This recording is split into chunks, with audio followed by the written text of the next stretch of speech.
The crystal cathedral was broken. Its tall spires lay scattered across the moon's gray surface like fallen teeth. Lady could smell the burned metal and melted stone, but she could not move to escape it. She lay where she had fallen 3 days ago. Her legs felt like cold stone. The neural implants in her spine had been destroyed by human plasma fire during the last battle.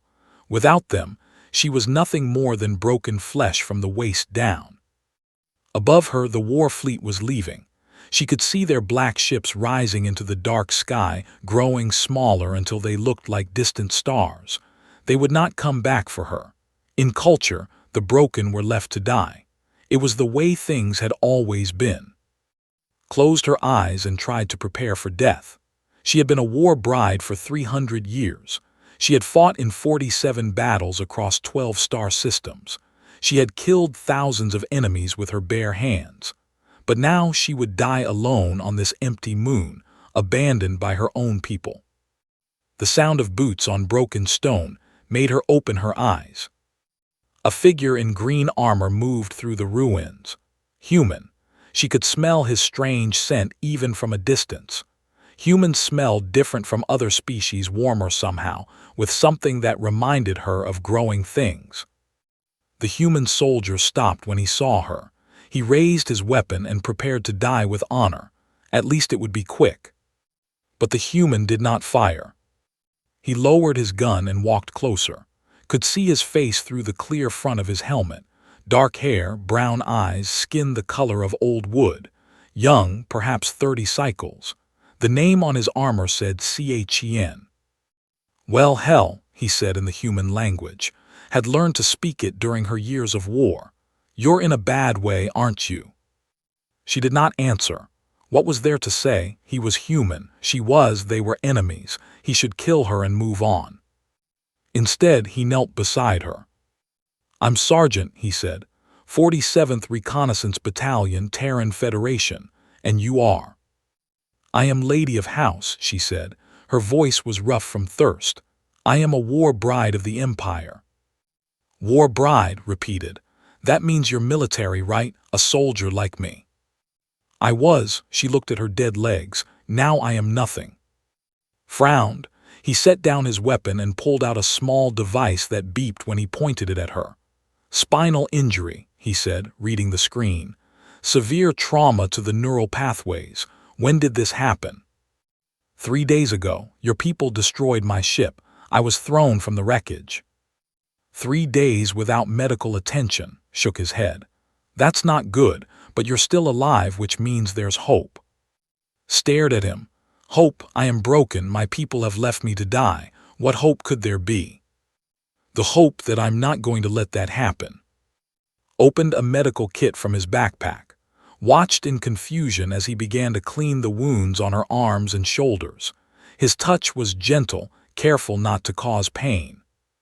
Why, she asked. Why what? Why help me? I am your enemy. I have killed your people. Looked at her for a moment. You know what? That doesn't matter right now. Right now you're hurt and I'm a medic. That's all I need to know. He continued working, had never experienced anything like this. In society, weakness meant death. The injured were abandoned. The sick were forgotten.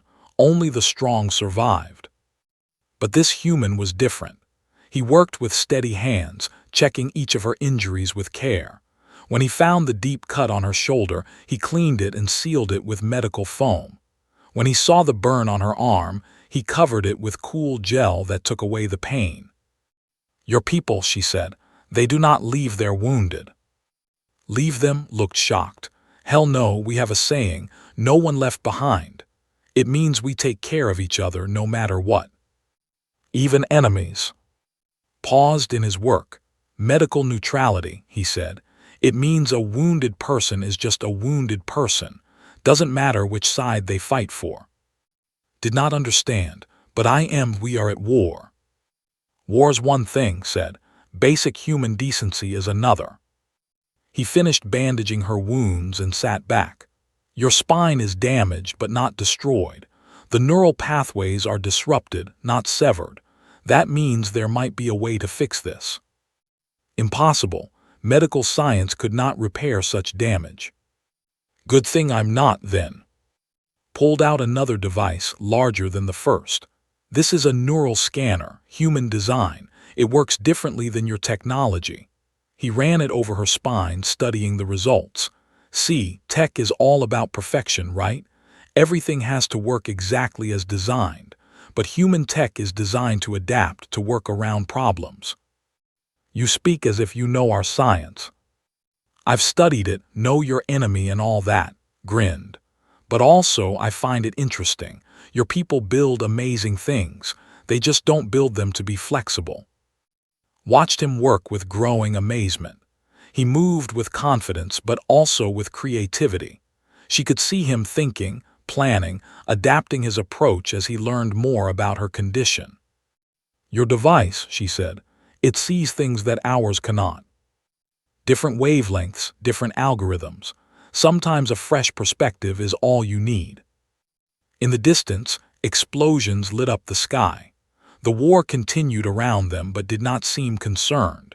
He worked as if they had all the time in the world. There, he said finally, I think I can help you. It won't be perfect and it won't be quick, but I think I can get you moving again. Stared at him. You would do this for me. For anyone who needed help. For the first time in 300 years, Lady of House felt something she had never experienced before. Hope. Not the cold determination of the warrior, but something warm and strange and completely human. I do not understand you, she said. Smiled as he prepared his equipment. That's okay. Most humans don't understand me either. Worked for 2 hours before the first drone found them. Heard it before he did. Her enhanced hearing picked up the high whine of hunter-killer technology. Drone, she whispered, approaching from the north. Looked up from the neural interface he was building. How long? 3 minutes, maybe less. Without panic, packed his equipment into a small case. Then he lifted as if she weighed nothing.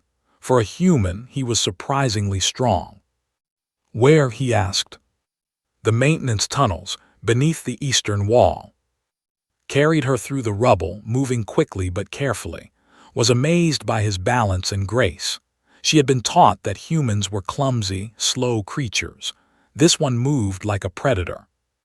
They reached the tunnel entrance just as the drone's searchlight swept the area where they had been, lowered her into the tunnel and climbed down after her. The space was narrow and dark, filled with broken pipes and ancient machinery. Will it find us here? Asked. No, the metal interferes with its sensors, but it will call for more drones. They will search the entire area. How many more? 6, maybe 8. They hunt in packs. Nodded and pulled out his equipment again. Then we wait, and I keep working. In the dim light of his work lamp, watched him continue his repairs. His hands moved with steady precision, connecting wires and adjusting circuits. The device he was building looked like nothing she had seen before. It combined human and technology in ways that should not have been possible. How do you know our science? She asked. I study things, always have. Did not look up from his work. Back on Earth, I was an engineer before I became a soldier. I like to understand how things work. But technology is forbidden to your people. Officially, yes. Unofficially, captured equipment gets studied. Someone has to figure out how to defend against it. Was quiet for a moment. In my culture, only the science caste may study technology. Others are forbidden to touch it. That seems wasteful. Wasteful. Looked at her. You've got millions of people in your empire, right? But only a few thousand are allowed to innovate. That means you're throwing away most of your potential. The castes maintain order. Each person has their place, their purpose. And if someone in the wrong caste has a good idea, that cannot happen. The castes are chosen by genetic superiority. Made a sound that might have been laughter. Right, because good ideas only come from the right DNA. His tone confused her. You mock our system. I think any system that wastes talent is asking for trouble. Above them, the whine of drones grew louder. worked faster but his hands remained steady. Could not understand how he stayed so calm. "Are you not afraid?" she asked. "Scared as hell," said, "but fear makes you stupid if you let it. Better to focus on the work. In battle, I feel no fear." "That's different. You're designed for battle. I'm designed for fixing things." He held up a small component. "Like this neural bridge. Your people would never build something like this." "Why?" "Because it's imperfect. It's a compromise. It uses 3 different technologies that weren't meant to work together, but sometimes imperfect is better than impossible." Studied the device. It did look strange, almost primitive compared to engineering, but there was something elegant about its simplicity. "Will it work?" "I think so, but it will take time to integrate with your nervous system. Days, maybe weeks." "You would stay here for weeks, for me." Paused in his work, "If that's what it takes." "But the war will continue whether I'm here or not, but you won't continue if I leave." The logic made no sense too. In thinking, one individual was worth nothing compared to the greater cause, seemed to believe the opposite. "I do not understand your species," she said. "We're complicated," agreed. He began connecting wires to the device. "Your people see things in terms of hierarchy, right? Strong over weak, superior over inferior.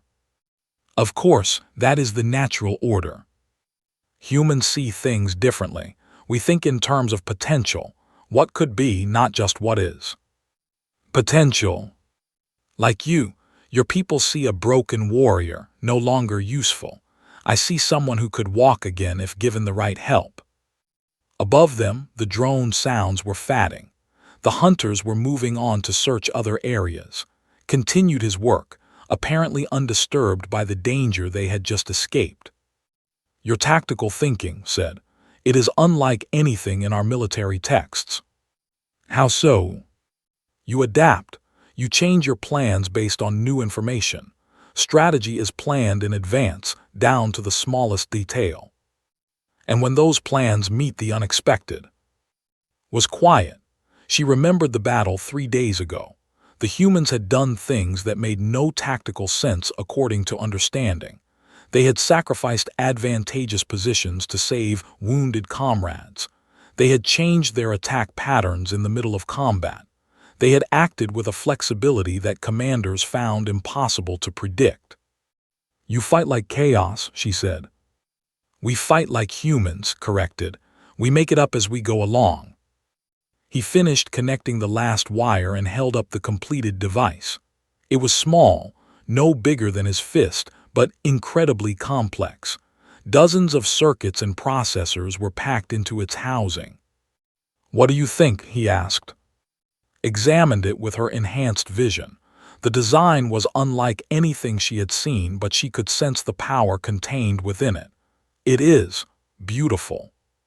"Thank you. Now comes the hard part." "Which is?" "Installing it. This is going to hurt." Pulled out medical tools and sterilization equipment. "I need to connect this directly to your spinal cord. It's going to bypass the damaged neural pathways and create new connections. But first, I have to reach the right spot." Understood. He would have to cut into her back, expose her spine, and perform surgery with field equipment in a dirty tunnel. The pain would be extreme, and the risk of infection was high. "If this fails, I will die," she said. "If we do nothing, you'll die anyway. And if we are discovered during the surgery, then we'll both die, but at least we'll have tried." Looked at this strange human who was willing to risk his life for an enemy he had never met before today. Nothing about him fit the intelligence reports she had studied. He was supposed to be weak, chaotic, inferior. Instead, he was showing her a kind of strength she had never imagined. The strength to help without hope of reward. The strength to take impossible risks for the sake of another person. "Very well," she said. "I trust you." Smiled. "Good, because this is going to be one hell of a long night." Outside, the drones continued their search. Inside the tunnel began the most important surgery of his life. The surgery took 6 hours, worked by the light of a small medical lamp while lay face down on a makeshift table built from debris. She did not cry out, even when he cut into her spine. Warriors were trained to endure pain without sound. But this pain was different. It was not the clean agony of battle wounds. This was slow, careful, deliberate. Had to expose her spinal cord, clean away damaged tissue, and connect dozens of microscopic wires to her nervous system. "Almost done," he whispered as he made the final connections. His hands were steady despite working for hours without rest. "Neural bridge is connecting. Yes, I'm seeing responses." Felt something strange. Not pain, but a tingling sensation in her dead legs, like distant lightning across a dark sky. "Can you feel this?" Touched her left foot. "Yes." The word came out as a breath. She had not felt anything below her waist for 4 days. "Good, the bridge is working, but it will take time for your nervous system to adapt. Days, maybe weeks before you can walk normally." Closed the surgical site with synthetic skin and applied healing gel. Then he helped her sit up slowly. The world spun for a moment, but she remained conscious. "The pain will fade," he said, "but you need rest, and we need to move. Those drones will be back." As if summoned by his words, new sounds echoed through the tunnel. Not drones this time. Boots. Many sets of boots moving through the ruins above. "Ground forces," said, "a full hunt squad." Grabbed his equipment. "How many?" 12 warriors. They are here to recover intelligence from the cathedral if they find me alive." She paused. "They will kill me." "Why?" "Because I am broken, and because I have been in contact with the enemy. They will assume I have been contaminated or compromised." Helped her stand. Her legs shook, but they held her weight. The neural bridge was working faster than expected. "There's another way out of here," she said, pointing deeper into the tunnel. "These passages connect to the old mining system, but it is dangerous. Cave-ins, unstable ground. Better than certain death up there." They moved through the darkness, leaning on for support. Her legs grew stronger with each step as the neural bridge established better connections. Behind them, voices echoed through the tunnels. The hunt squad had found their hiding place. "They will follow," said. "They have tracking equipment." "Can you walk faster?" "I think so." They emerged from the mining tunnels onto a ledge overlooking a deep canyon. The moon's surface stretched out below them, marked by craters and the wreckage of the recent battle. In the distance, could see the lights of the search teams. "My people are thorough," she said. "They will search every meter of this area." "Then we need to not be here." Pulled out a communication device. To any Federation units, I need immediate extraction." Static answered him. "They're jamming our communications," he said. "We're on our own." "Not necessarily," pointed to the northwest. "There is a Federation listening post 20 kilometers from here, if we can reach it." 20 kilometers? Can you walk that far?" "I do not know, but I know these mountains. I can guide us." Above them, lights appeared at the tunnel entrance. The hunt squad was closing in. "Made a decision. We go down into the canyon." "That is madness. The walls are too steep." "Not if we're careful." Pulled climbing gear from his pack. "I was a mountain rescue specialist before the war, trust me." Looked at the human who had already saved her life once. Trust was not a concept that came easily to warriors. They followed orders, obeyed hierarchy, served the empire. But trust, real trust between individuals, was almost unknown. "I trust you," she said. Smiled in the darkness. "Good, because this is going to be interesting." He secured a rope around a stable rock formation and tested the line. "I'll go first, set anchors as I descend. You follow my exact path. The neural bridge is still integrating. Your balance won't be perfect yet." The descent took 2 hours. Moved like a spider down the cliff face, finding handholds in the rock and setting safety lines for to follow. She discovered that her enhanced strength and reflexes, combined with the human climbing techniques taught her, made her surprisingly effective on the vertical stone. Halfway down, searchlights swept the canyon from above. The hunt squad had reached the ledge. "They see our ropes," whispered. "Keep moving, we're almost to the bottom." They reached the canyon floor as the first warriors began their own descent, but they were not trained for this kind of movement. Their heavy armor and rigid tactics made them slow and clumsy on the rock. "This way," said, leading through a maze of fallen boulders. "There is a vehicle depot 2 kilometers east, old mining equipment." They found the depot buried under years of dust and debris, but hidden under a collapsed shelter, discovered something useful. An old mining crawler, its power cells still functional. "Can you drive this thing?" he asked. "Vehicles respond to genetic codes. It will not start for you." "But it will start for you." Placed her hand on the vehicle's control panel.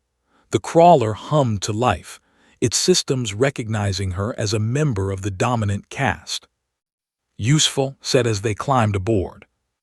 The crawler was designed for rough terrain. It moved through the canyon on 6 legs like a mechanical insect, climbing over rocks and debris that would stop a wheeled vehicle. Behind them, the lights of the hunt squad grew smaller. "They cannot follow us in this terrain," said as she guided the crawler up a steep slope, "but they will call for air support." "How long do we have?" "Perhaps an hour before the fighters arrive." Checked his equipment. "We'll reach the listening post in 40 minutes, should be enough time." They rode in silence for a while, the crawler's legs finding sure footing on the broken ground. Found herself studying in the vehicle's dim light. He sat calmly despite the danger, occasionally checking their position on a small mapping device. "Why did you become a soldier?" she asked. "Someone had to. My planet was attacked early in the war, lost a lot of good people." "You seek revenge." "I seek an end to the fighting." Another concept that confused her. In culture, war is honor, battle is purpose. Why would you want it to end? "Because people die in wars. People who should be building things, creating things, making life better for everyone. The weak die, the strong survive. This makes the species stronger." Looked at her. "Does it? Because from what I've seen, your empire hasn't gotten any stronger in the 300 years this war has been going on. It's just gotten older and more rigid." Considered this. It was true that society had not changed much in her lifetime. The same castes, the same hierarchies, the same strategies. Even their technology advanced slowly, following predetermined paths set by tradition. "Humans are different," she said. "Very different. We adapt. We change. Sometimes we fail, but we learn from failing." "And this neural bridge, is this how humans learn?" "This is how I learn. I see a problem, I try to solve it. If my first solution doesn't work, I try another, and another. Even if the problem is not yours to solve. Especially then, the best solutions often come from outside perspectives." In the distance, could see the lights of the Federation listening post. Safety was only minutes away, but she found herself not wanting this strange journey to end. For the first time in her long life, she was seeing the universe through different eyes. She said, "I owe you a debt I cannot repay." "You don't owe me anything, we helped each other." "I did nothing, you saved my life. You guided us through the mountains, you got this vehicle started, you kept us alive when the hunt squad was closing in," smiled. Partnership, another human concept. Partnership. Had never heard the word used quite that way before. In culture, there were superiors and subordinates, masters and servants, commanders and troops, but partnerships, equals working together toward a common goal, that was something entirely new. "I would like to learn more about this concept," she said. "Stick around, I'll teach you." The Federation listening post was smaller than had expected. Just 3 buildings hidden in a valley between 2 mountains, protected by camouflage fields that made them nearly invisible from above. But when identified himself to the sentries, they were welcomed inside immediately. A woman with Lieutenant's bars rushed toward them. "We thought you were dead. Your squad hasn't reported in for 6 days." "Long story, Lieutenant Foster. Where is everyone?" "Recovery Bay 2. Johnson took shrapnel in his leg, has some kind of infection, and Williams won't stop complaining about the food." Laughed sounds normal. Foster's eyes shifted to, who stood beside in borrowed human clothing. Her pale skin and unnaturally graceful movements marked her clearly as non-human. "Is that a war bride, lady? She's under medical protection." Foster's hand moved toward her sidearm. "Sergeant, that's the enemy. That's a wounded person who needs help." "Sir, I have to report this to command." "You do what you need to do, Lieutenant, but she's not leaving my protection." Watch this exchange with fascination. In military structure, a lieutenant outranked a sergeant. Foster should have been able to order to hand over his prisoner. Instead, she hesitated, clearly uncertain how to proceed. "I'll need to confine her to quarters pending orders from command," Foster said finally. "That's fine, but I want her in the medical bay. I'm still working on her treatment." Foster looked confused. "Treatment?" "Spinal injury. I've installed a neural bridge, but it needs constant monitoring." "You performed surgery on an enemy combatant." "I performed surgery on a patient." Foster shook her head but led them to the medical bay. Found herself in a clean, bright room filled with equipment she did not recognize. 3 human soldiers lay in beds nearby, all wearing the same green uniform as. "Hey, Sarge," one of them called out. "About time you got back. We were starting to think the bugs got you." "Close thing, Williams. How's the leg, Johnson?" The wounded soldier smiled. "Better every day. Doc says I'll be walking again next week." Observed their interaction carefully. There was respect between and his subordinates, but also something else. Familiarity, affection even. They spoke to each other like family. "Sarge," the 3rd soldier had noticed, "why is there a vampire in our medical bay?" "Because she needed help," said simply. "Same reason you're here." William sat up. "A vampire? Are you insane? Those things are killing machines." "This one is a wounded soldier who can't walk without help." "It's a trick," Williams insisted. "They're using her to get inside our defenses." Turned to face his squad. "I've been with her for 3 days. She's had dozens of chances to kill me. Instead, she guided me through a mountain range and helped me avoid a hunt squad. She saved my life at least twice." "But she's the enemy," said. "Right now she's my patient." Could see the confusion on their faces. These humans were struggling with the same concepts that she found difficult. How could an enemy become an ally? How could someone from the other side be trusted? "I will not harm you," she said quietly. "I give you my word." Williams laughed bitterly. "The word of a vampire, that's worth nothing." Williams said sharply, "That's enough." "No, Sarge, I lost friends to these creatures. They're monsters." "And I lost friends to humans," said. "But Sergeant showed me that individuals are not the same as their species. Perhaps you could learn this lesson as well." Williams fell silent, but his face remained hard. Over the following days, watched human society in microcosm, worked constantly on improving her neural bridge, adding new connections and refining the interface. But she was equally interested in observing the squad dynamics. Unlike units, which followed rigid hierarchy and absolute obedience, squad operated more like a collaborative group. When Johnson disagreed with Williams about the best way to set up defensive positions, they argued openly and reached a compromise. When suggested a modification to their communication protocols, listened and adopted the idea. This would be impossible in military, she told as he worked on her spine. "What would?" Subordinates questioning orders.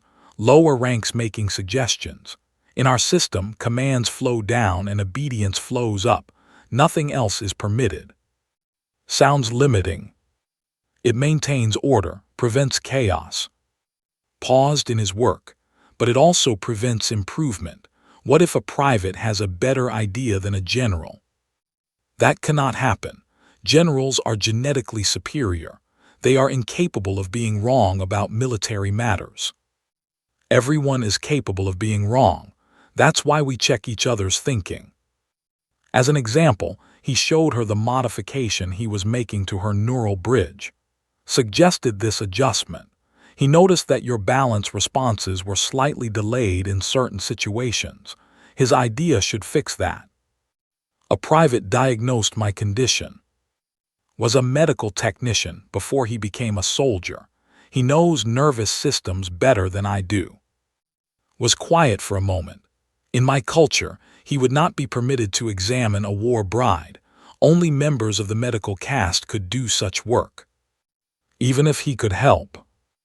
Especially then, allowing lower castes to perform superior work would undermine the entire system.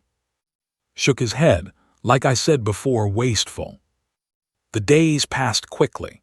His mobility improved daily as the neural bridge adapted to her nervous system. Soon she was walking normally, then running, then demonstrating combat moves that impressed even Williams. But it was not her physical recovery that interested her most. It was her growing understanding of human society. She watched train with his squad, sharing knowledge freely and learning from their experiences. She saw Lieutenant Foster ask for advice from her subordinates when planning defensive strategies. She observed the way humans adapted their behavior based on new information rather than following predetermined patterns. "Your species is chaos," she said to one evening as they worked on calibrating her neural interface. "Controlled chaos," he corrected. "We have structure, but it's flexible structure. It bends instead of breaking. And you believe this makes you stronger."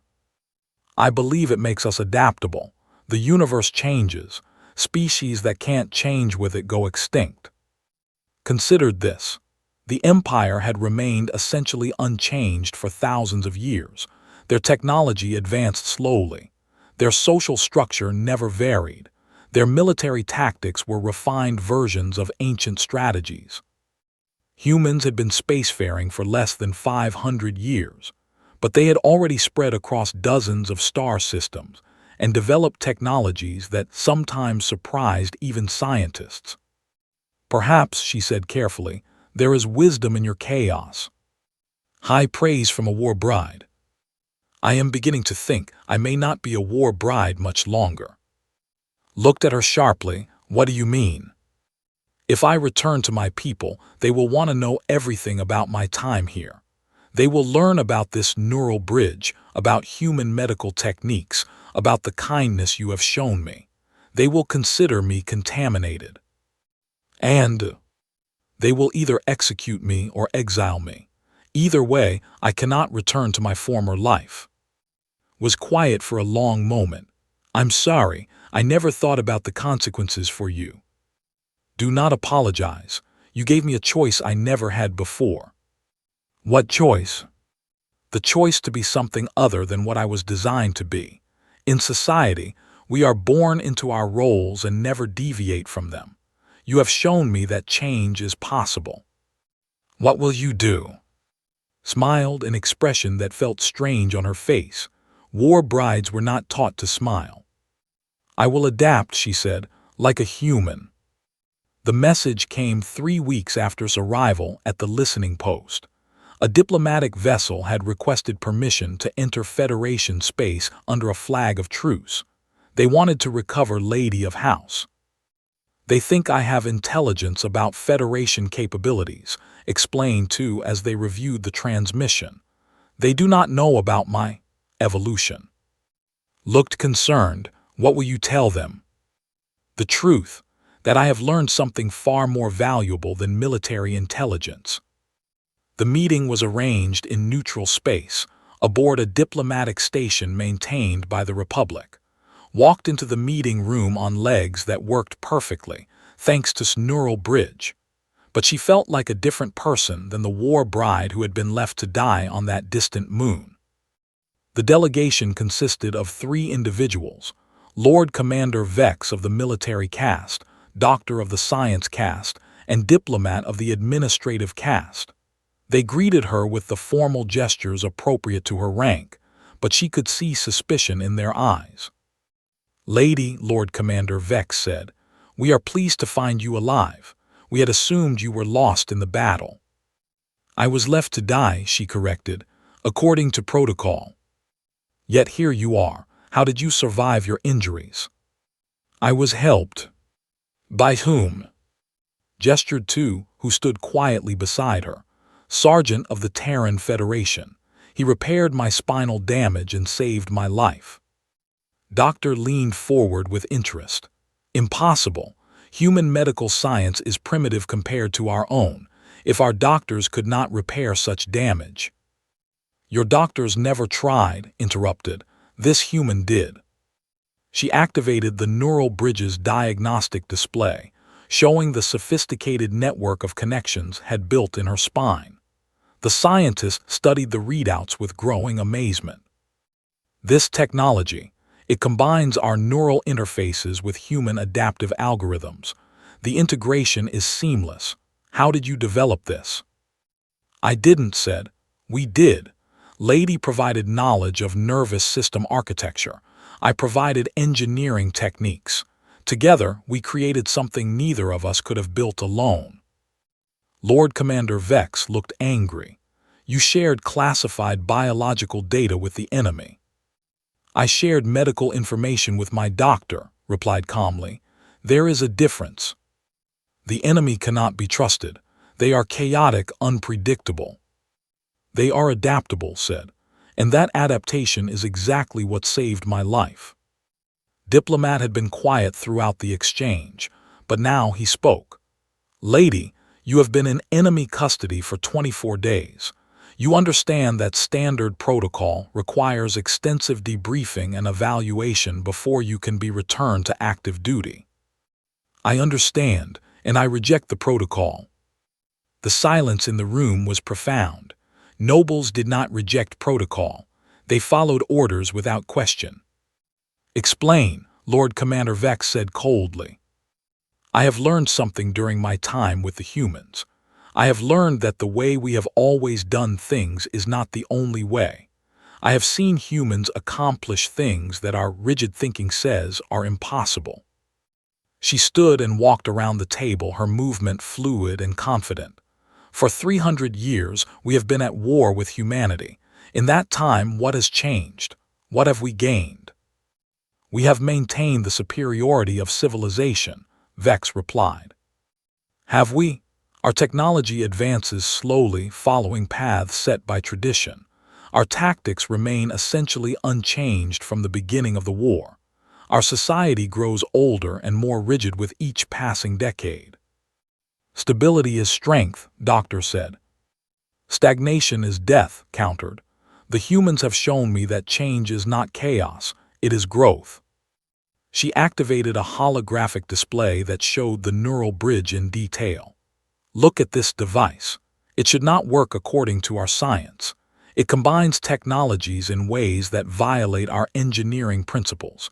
It was built by a human with no formal training in biology, using salvaged equipment in a battlefield conditions. And yet it works better than anything we have ever developed for spinal injuries," Doctor admitted quietly.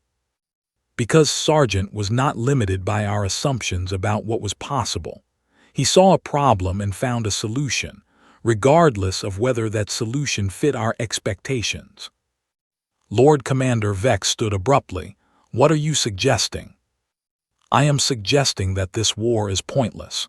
We fight because we believe humans are inferior. But they are not inferior, they are different. And that difference is exactly what both our species need. You would betray your own people for these aliens. I would save both our peoples from a war that serves no one." Walked to the window and looked out at the stars. "I have seen what humans can accomplish when they work together. I have seen them save lives instead of counting losses. I have seen them adapt and overcome challenges that would paralyze our rigid thinking. She turned back to the delegation. I propose an alliance. Impossible, Vex said immediately. Why? Because it has never been done before. Because it violates tradition. Those are exactly the limitations that make us weak. Diplomat looked thoughtful. What form would this alliance take? Cultural and scientific exchange. Humans can teach us adaptation and flexibility. We can teach them efficiency and long-term planning. Together, we could accomplish things that neither species can achieve alone. The High Council would never approve such a proposal, Vex said. Then I will make the proposal myself. Activated the room's communication system and opened a quantum channel to the High Council. The holographic images of 12 ancient nobles appeared around the table, their faces showing surprise and displeasure. Lady, the chief counselor said, you are not summoned to address this body. I am summoning myself, she replied. I have information that could change the course of this war. For the next hour presented her case. She showed them the neural bridge, explained techniques, and described what she had learned about human society. She spoke of adaptation and cooperation, of strength through diversity rather than uniformity. The council listened in stunned silence. You ask us to abandon 300 years of policy, the chief counselor said finally. I ask you to abandon 300 years of failure, replied. This war has gained us nothing except the slow decay of our civilization. It is time to try something new. And you believe the humans would accept such an alliance? Looked at, who nodded slightly. Sargent has already demonstrated their capacity for cooperation. He could have left me to die, taken my equipment for study, or handed me over for interrogation. Instead, he treated me as an equal partner in solving a medical problem. One human is not representative of their entire species. True, but I have observed his squad, his superiors, his entire military structure. The pattern is consistent. They value individuals over systems, solutions over traditions, cooperation over domination. The chief counselor was quiet for a long moment. What do you propose? Make me the first ambassador to humanity. Let me establish formal diplomatic relations. Let me prove that cooperation is possible. And if you are wrong, if the humans reject this alliance, then we return to war. But if I am right, we gain something more valuable than victory. We gain partners in building a better future. The council deliberated for 2 hours while waited, stood beside her, offering silent support. The other members of the delegation remained quiet, clearly overwhelmed by what they had witnessed. Finally, the chief counselor returned. The High Council has voted, he announced. By a margin of 7-5, we approve your appointment as Special Ambassador to the Terran Federation. You will have 1 year to demonstrate the viability of this alliance. Felt something she had never experienced before, hope for the future. Thank you, she said formally. Then, copying a gesture she had learned from, she smiled. 3 days later, stood in the Federation capital, preparing to address their leadership for the first time. Stood beside her, no longer her doctor but her advisor and friend. Are you ready for this? He asked. I am terrified, she admitted, but I am also excited. For the first time in my life, I am doing something that has never been done before. Welcome to the human experience, said with a grin, making it up as we go along. Looked out at the room full of human diplomats and military leaders, all waiting to hear what a war bride had to say about ending a 300-year war. She thought about the broken warrior who had been left to die on a distant moon, and the human soldier who had chosen to help instead of walking away. That simple act of compassion had changed everything, not just for her, but potentially for both their species. Ladies and, she began, my name is Lady of House. I was trained to be your enemy. Today, I hope to become your friend. In the audience, she could see faces changing from suspicion to curiosity to something that might have been hope. Change was possible. Growth was possible. Peace was possible. All it took was the courage to try something new. And as had taught her, humans were very good at trying new things.